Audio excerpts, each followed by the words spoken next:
The fjord was still, its dark waters reflecting a pale northern dawn.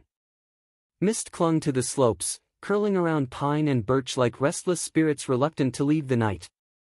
Somewhere in the distance, a lone gull cried, a sharp, echoing note that cut through the silence. For most of the small coastal settlement, this was a morning like any other. Fishermen would check their nets, children would collect driftwood for the hearths, and the women would begin the day's weaving. But on the narrow pebble beach below the village, something far less ordinary was unfolding.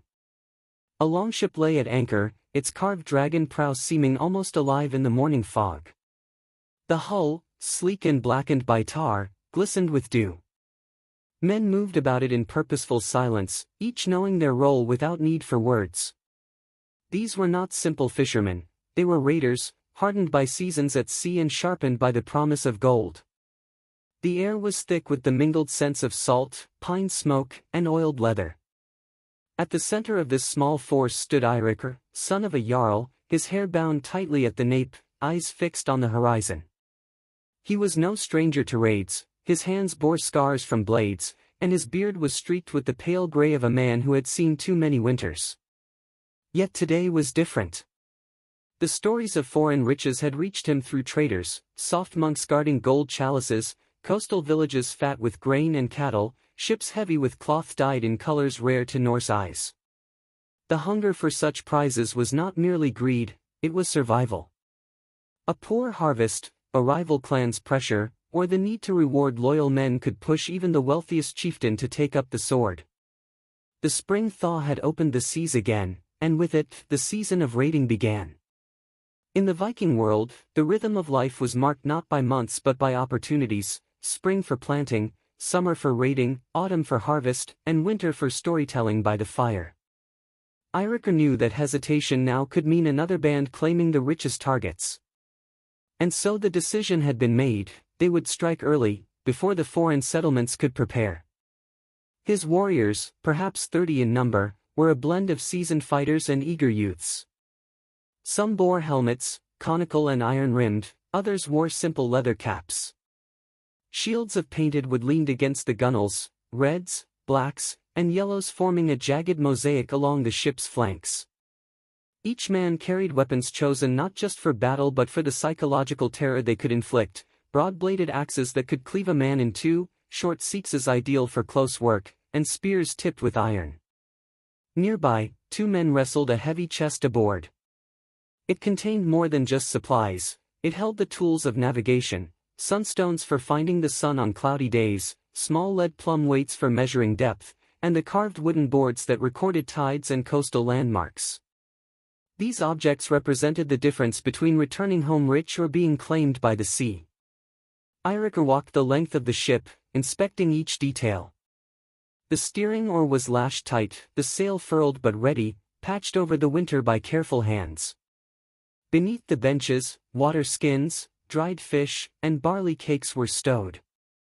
At the bow, a young man knelt in quiet prayer, not to Christ, but to Odin, asking the All-Father for victory, plunder, and a place in Valhalla if death should come.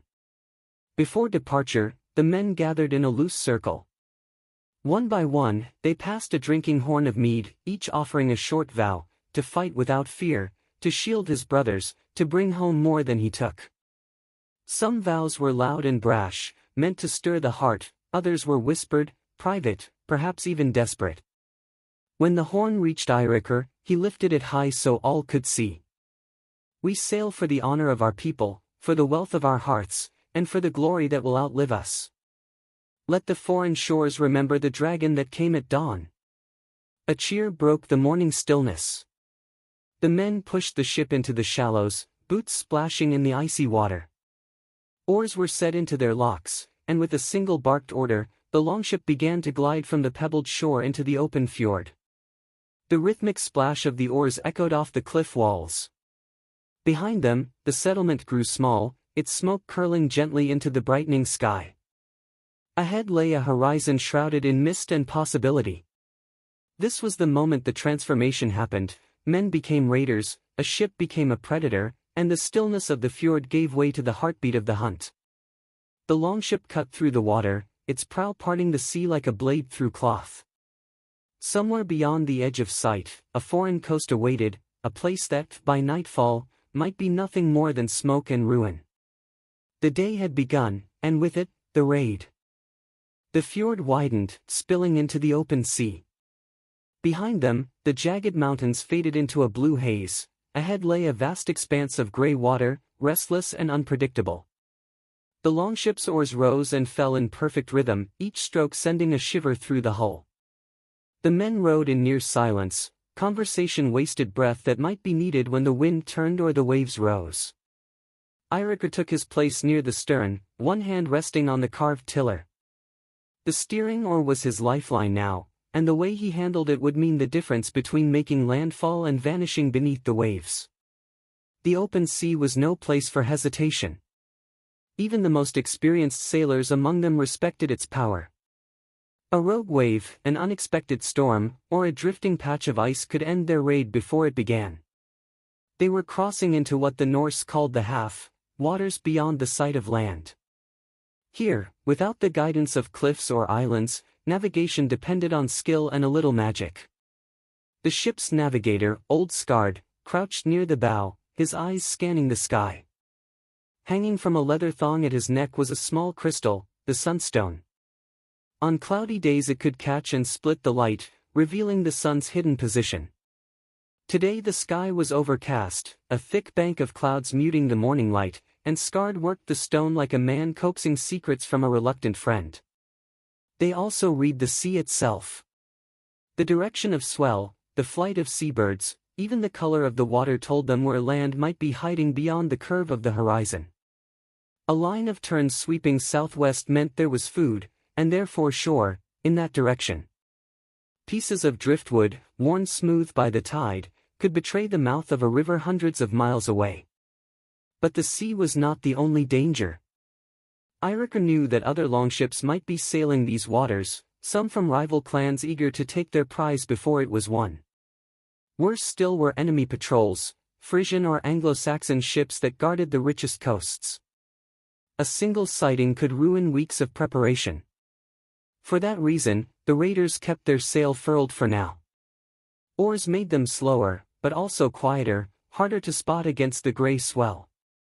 Hours passed, the rhythm of the oars turning into a kind of trance. Muscles ached, backs burned, and still they rowed. The youngest among them glanced nervously at the sky, whispering charms to keep storms at bay. Those who had been on such voyages before simply tightened their grip on the oar and pulled. By mid-afternoon the wind shifted, a cold breath from the east. Eiríkur nodded to Skard, and together they gave the order to raise the sail. The square wool sheet unfurled, catching the wind like the wing of a giant bird. The sudden surge of speed lifted the men's spirits. The longship seemed to skim over the water now, spray leaping up along its sides. The sea's surface began to change, more seabirds, a hint of brown in the water where a river met the tide. Skard's weathered face cracked into a grin. "Another day," he said, "and we'll see their coast." As night approached, the crew took turns resting, curling up beneath their cloaks or leaning against their shields. The sky deepened to a bruised purple, and stars began to burn above them, ancient guides that had led Vikings across seas far greater than this. Somewhere ahead, beyond the darkness, was their prey. And in the minds of every man aboard, one thought repeated itself like a drumbeat: we are crossing into their world now, and they do not yet know we are coming. The second dawn of the voyage came with a biting wind and the sharp cry of gulls. To the Vikings, this was no ordinary birdsong, it was a herald. Land was close. Eiríkur rose from his crouch near the stern, scanning the horizon. At first the shoreline appeared as a faint smudge between sea and sky, but as the sun climbed, shapes began to emerge: low green hills, a winding river mouth, and, tucked against the coast, a cluster of stone buildings. A monastery. To the untrained eye, it looked peaceful, a place where bells might call men to prayer, where life moved with the slow rhythm of seasons. But to the Vikings it was a beacon of wealth. The Anglo-Saxon Chronicle would later record such places as rich in gold and silver, but poor in defenses. Monasteries kept relics, chalices, crucifixes, reliquaries of saints, all worked in precious metals. They stored grain, wine, and cloth, the treasures of earthly and spiritual life. And unlike walled towns, their protection lay in faith, not fortifications. Eiríkur gave the order to keep the sail low, letting the oars carry them closer without drawing the eye. This was the most dangerous moment. Approach too openly and a lookout might sound the alarm, move too slowly and the tide could turn against them. The longship hugged the coastline, using a rocky headland as cover until the last possible moment. The warriors prepared in silence. Leather straps tightened, shields strapped to forearms, weapons checked and rechecked. Some smeared ash on their faces, not for camouflage, but to call upon the spirits of the dead for strength. Others murmured prayers to Thor, asking for courage and a strong arm in the fight to come. They rounded the headland, and the target lay before them in full view. Smoke from the monastery's kitchen fire rose in lazy curls into the morning air. A handful of monks worked in the fields, oblivious to the dragon-headed prow that now surged toward them.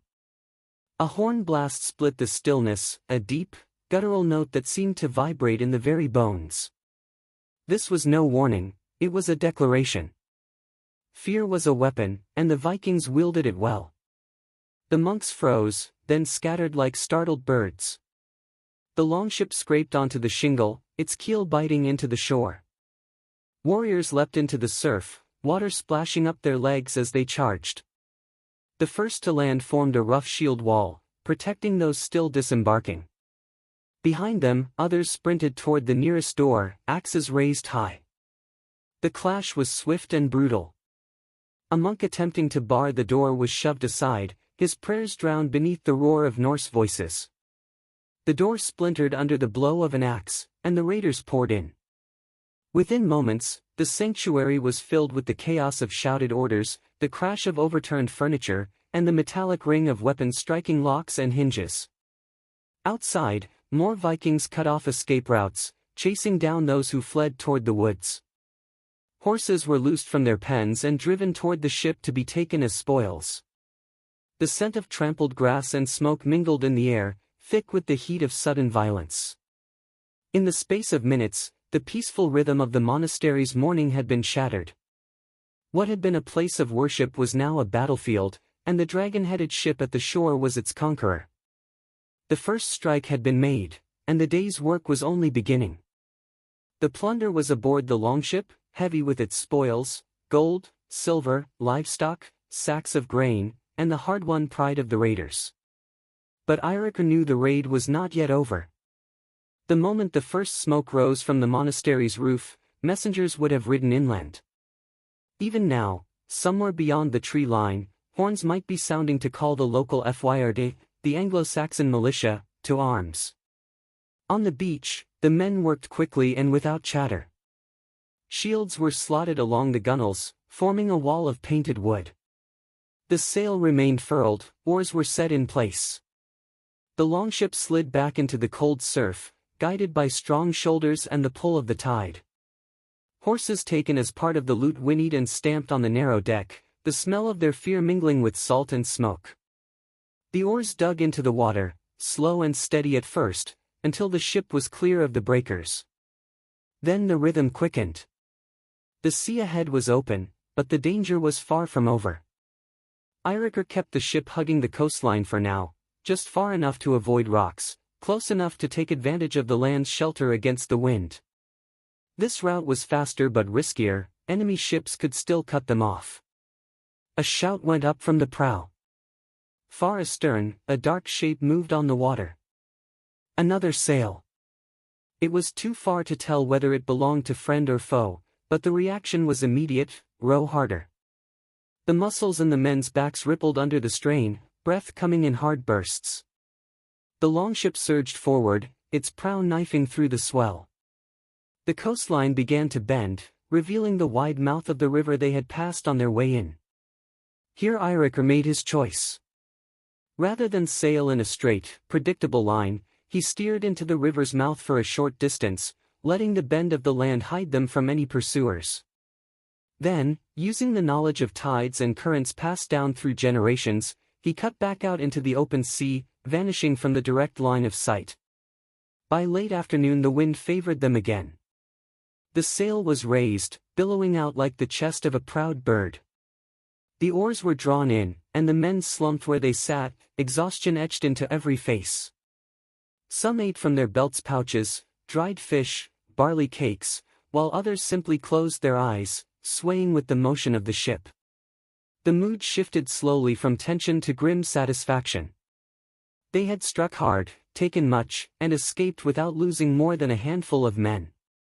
Still, Eiríkur knew the sea was never truly safe. A sudden storm, a hidden reef, even a quarrel among tired men could turn triumph into disaster.